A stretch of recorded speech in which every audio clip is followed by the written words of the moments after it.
Una iglesia que anhela más de sus bendiciones está destinado a recibir todo lo que Dios le ha entregado.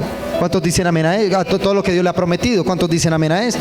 Y hay algo que quiero dejar en ustedes, porque no son ni 5 puntos ni nada de esta cuestión. No son 5 puntos para alcanzar prosperidad, 5 puntos para alcanzar salvación. No son puntos, son simplemente principios que van a quedar sembrados en nosotros, creyendo que lo que viene es mucho mejor que lo que hemos recibido hasta ahora. ¿Cuántos creen en esto? ¿Cuántos dicen amén? Acompáñeme por favor a la epístola o carta de los Efesios, capítulo 4, versículo 1 al 16. Efesios capítulo 4, verso 1 al 16, la palabra del Señor dice, ¿lo tiene? Si no, léalo allá en la pantalla, el doctor Julián allí me ayudará. Efesios 4, 1 al 16, dice la palabra: yo pues, preso en el Señor, os ruego que andéis como es digno de la vocación con que fuisteis llamados, con toda humildad y mansedumbre, soportados con paciencia los unos a los otros en amor, solícitos en guardar la unidad del Espíritu en el vínculo de la paz. Un cuerpo, un espíritu, como fuisteis también llamados en una misma esperanza en vuestra vocación. Un Señor, diga conmigo, un Señor, una fe, un bautismo, un Dios y Padre de todos, el cual es sobre todos y por todos y en todos. Pero cada uno de nosotros fue dada la gracia conforme a la medida del don de Cristo, por el cual dice: subiendo a lo alto llevó cautiva la cautividad y dio dones a los hombres. ¿Cuántos lo creen? Verso 9, la palabra dice: y eso de qué subió, ¿qué es? Sino que también había descendido primero a las partes más bajas de la tierra. Tiene que ver con humillación. El que descendió es el mismo que también subió por encima de todos los cielos para llenarlo todo. Y él mismo constituyó a unos, recuérdelo, apóstoles, a otros profetas, a otros evangelistas, a otros pastores y a otros maestros. ¿Se lo aprendió con la mano? A unos apóstoles, a otros profetas, a otros evangelistas, a otros pastores. Wow, qué pilera la de ustedes. Verso 12 dice: a fin de perfeccionar a los santos. ¿Qué dice acá? Léalo fuerte. A fin de perfeccionar ¿a quién? ¿Dónde están los santos? Para la obra del ministerio, para la edificación del cuerpo, hasta que todos lleguemos a la unidad de la fe y del conocimiento del Hijo de Dios, a un varón perfecto. Wow, qué tremendo. A la medida de la estatura de la plenitud de Cristo, para que ya no seamos niños fluctuantes, llevados por doquiera de todo viento de doctrina, por estratagema de hombres que para engañar emplean con astucia las artimañas del error, sino que siguiendo la verdad en amor, crezcamos. Diga conmigo, crezcamos en todo, en aquel que es la cabeza, esto es Cristo, de quien todo el cuerpo, bien concertado y unido entre sí por todas las coyunturas que se ayudan mutuamente según la actividad propia de cada miembro, reciba su crecimiento para ir edificándose en amor. Amén y amén. ¿Cuántos dicen amén?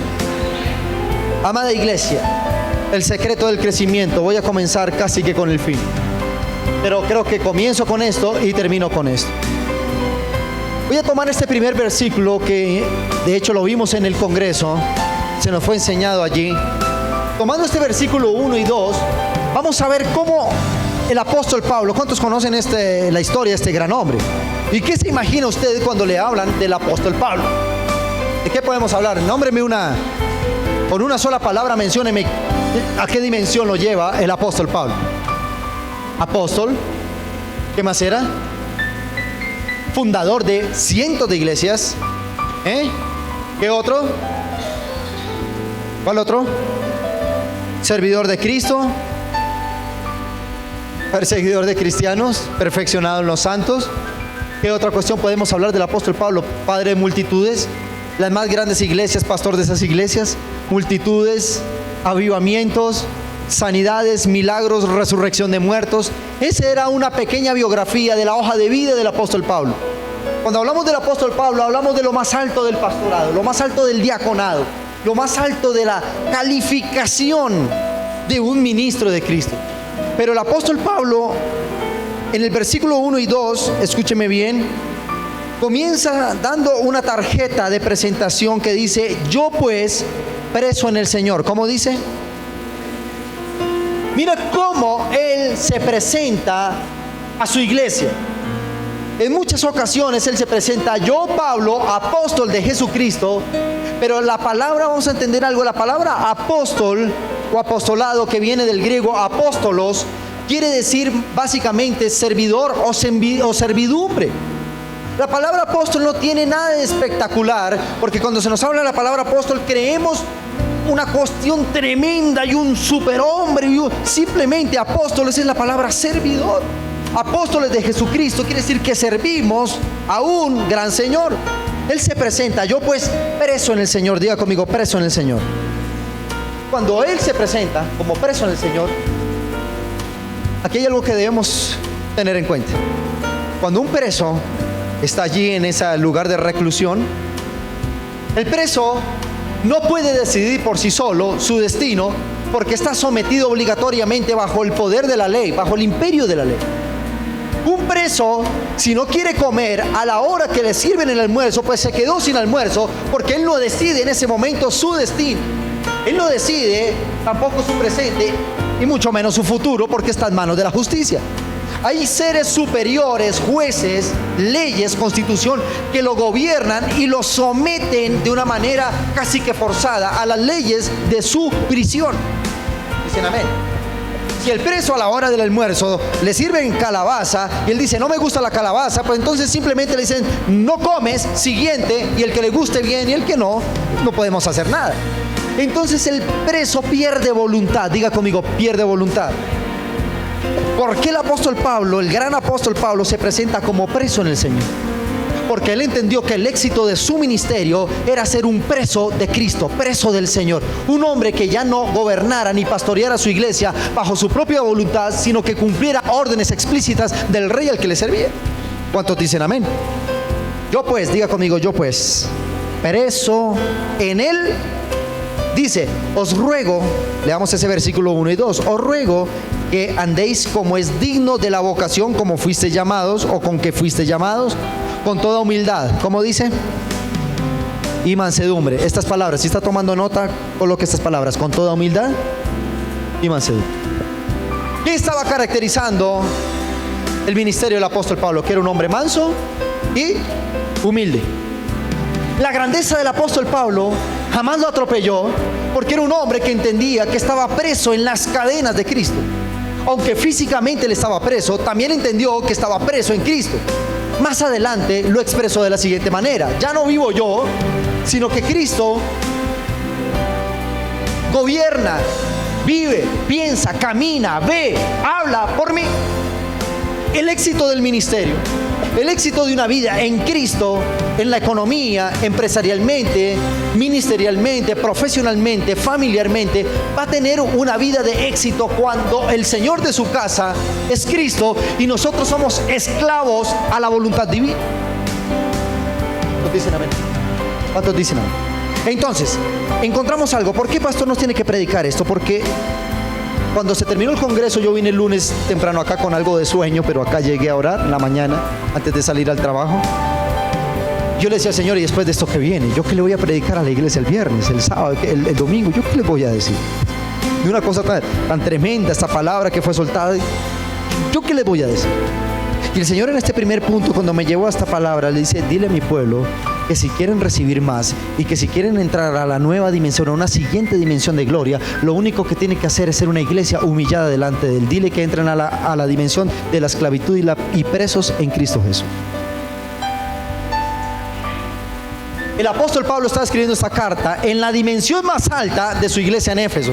¿Sabes quién era Éfeso? Una iglesia de multitudes, poderosa e influyente en la antigua Éfeso. Aparentemente, cuando Pablo ejerció su ministerio, no solo en el Asia Menor, sino que después llegó a Europa, España, países como España, como Italia, países como Grecia, donde había una actitud politeísta, muchísimos dioses. ¿Qué necesidad tenía esta gente de seguir al Dios de Pablo? Que Pablo llegara a predicar un Cristo que ya había muerto, para muchos no había resucitado, era una fantasía de los judíos, y él llegar a predicarlo y que la gente se interesara por ese Dios, es más, a tal punto que en algún momento Agripa II, el hombre más importante del imperio romano, lo mandó a llamar y le dijo: llámeme al famoso Pablo, porque ese tipo tiene algo especial. Pero ¿qué hacía especial el ministerio de Pablo? Que era un hombre que mantenía su humillación, su característica de humillación delante de Dios. Ya no era su ministerio, sino que Cristo en él, la esperanza de gloria. ¿Cuántos dicen amén? Vamos hasta acá. Entonces, cuando él dice preso en el Señor, estamos hablando de algo importante. ¿Dónde está la iglesia que quiere ver aún mayores cosas de parte de Dios y que quiere recibir cosas más grandes de Dios? Pastor, ¿y qué sigue después de esto? Siga humillándose delante de Dios. La humillación es el secreto y la clave en el cielo para recibir 1000 veces más de lo que en el momento hemos recibido. ¿Cuántos dicen amén? Cuando la grandeza de Dios visita una vida, por el contrario de pensar que todo está visto y está hecho, esta manifestación nos debe cada vez más llevarnos a la humillación delante de Él para esperar la siguiente estación de grandeza que ya está reservada para sus hijos.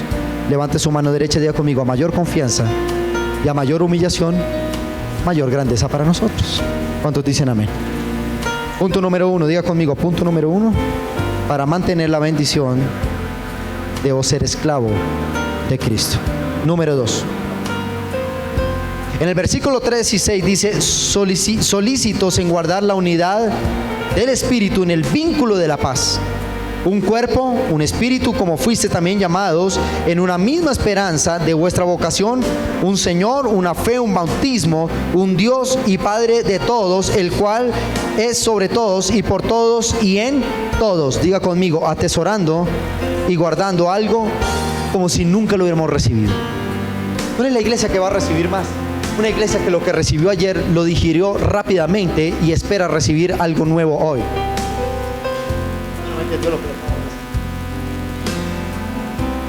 Está conmigo: atesorando y guardando. ¿Por qué hacía la pregunta de comer?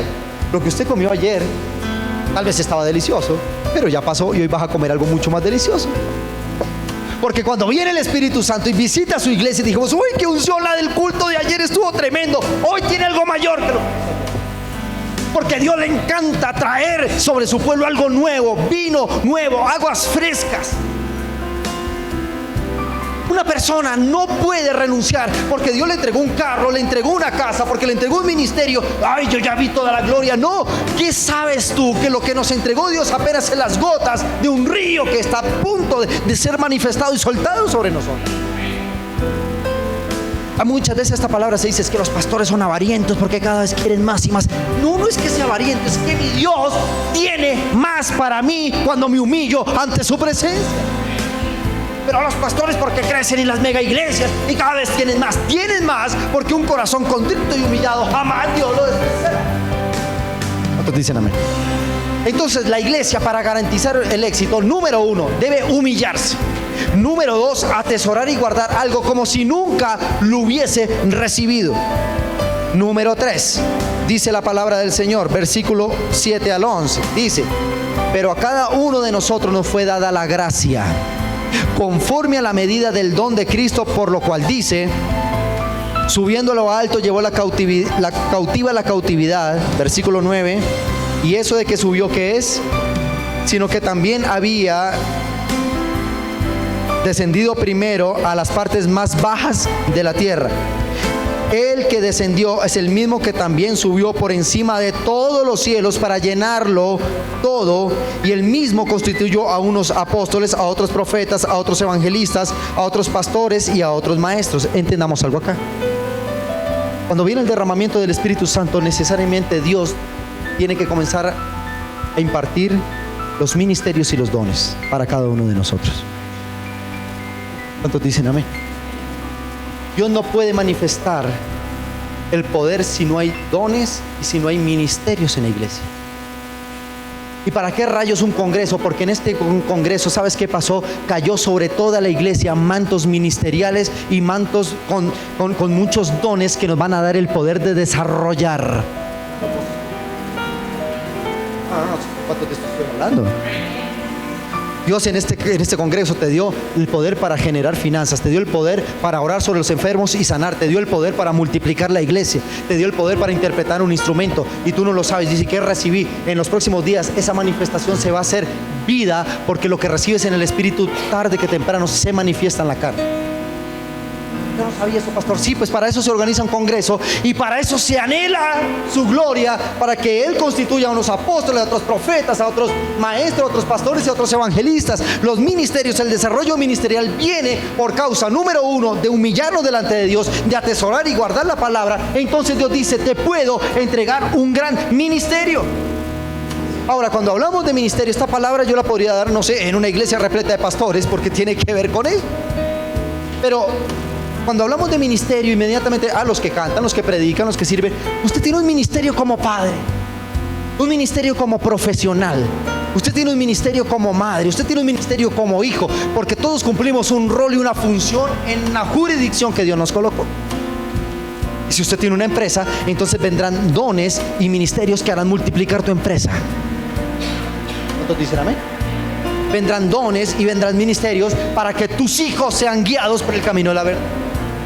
Vendrá la sabiduría, vendrá el amor, vendrá lo solícito, para que tú no te divorcies de tu pareja, sino que tu matrimonio siempre esté estable. Pero ¿cómo lo voy a hacer, pastor? Ahorita lo veo difícil. Eso es lo que Dios hace cuando imparte de su espíritu.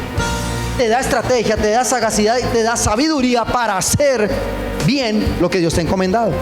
Ahora, cuando vienen los dones y los ministerios, escúchame bien, la palabra de Dios dice, versículo 12, ¿lo tienes ahí? Versículo 12.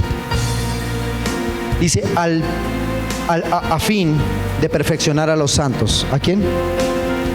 ¿Dónde están los santos? ¿Dónde están? Vamos, no le dé miedo decir, ¿dónde están los santos? No, la iglesia son los santos. No los santos del presidente, sino los santos de verdad. Para la obra del ministerio, para la edificación del cuerpo de Cristo. Entendamos algo aquí. ¿Por qué tienen que venir los dones y los ministerios a nuestra vida? ¿Sabes por qué? Porque Dios tal vez nunca acabará con nosotros tu obra. ¿Por qué? Porque si yo no lo cumplí, entonces pasará a nuestros hijos. Lo que yo no alcancé a abrazar, lo que yo no alcancé a tener, mi hijo lo tendrá y mis nietos lo tendrán 10 veces más de lo que yo tuve ahora. Luego quiere decir que mi ministerio en nuestros niños será 10 veces más poderoso. ¿Cuántos dicen amén a esto? ¿Entendemos esto? Él dice, a fin de perfeccionar ¿a quién? ¿Dónde están los santos? Pero yo le hago una pregunta, ¿por qué hay que perfeccionar? ¿Acaso un santo ya no es perfecto? Sí, un santo es perfecto, pero él dice, a fin de perfeccionar a los... Luego quiere decir que aquí aplica una palabra que se llama sempi eterno, una eternidad que se renueva diariamente. Sempi eterno quiere decir lo que no es eternizarnos en una silla y que nos salga una barba blancota, ya. No. Eternidad no tiene que ver con vejez. Eternidad tiene que ver con la renovación diaria, que lo que ayer recibí, mañana será mejor, nuevo y más poderoso. Eso es sempi eterno. Algo que se renueva a diario eternamente. ¿Entendiste eso?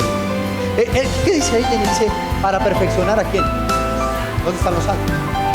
Luego quiere decir que Dios no ha terminado con usted. Es que yo ya lo vi todo porque me entregó mi casita. Te tiene una mejor. Te tiene un carro mejor, te tiene un ministerio mejor, tiene multitudes más grandes, tiene mayores milagros, prodigios, porque está perfeccionando para la edificación. ¿Sí me está entendiendo? Diga conmigo, Dios no ha terminado conmigo. Y lo de hoy será poderoso. Y mañana más poderoso que lo de hoy. ¿Cuántos dicen amén? ¿Cuántos dicen amén? Para la edificación, diga conmigo, para la edificación del cuerpo. Otro aspecto, versículo 13 de ese mismo 4. Hasta que todos lleguemos a la unidad. ¿Hasta que quién? Diga conmigo, todos lleguemos a la unidad de la fe, del conocimiento del Hijo de Dios, a un varón perfecto, a la medida y la estatura de la plenitud de Cristo. ¿Entendimos eso? Lo que le voy a decir es lo siguiente: usted, por medio de su ministerio, de lo que Dios le ha dado, usted va a lograr llevar a la humanidad a la estatura de Cristo en perfección. Usted va a nivelar el espíritu de los perdidos con el espíritu de los salvos. ¿Por qué Dios me tiene que dar un ministerio? Porque tú y yo somos el enlace, somos el enganche entre el mundo perdido y el mundo salvo.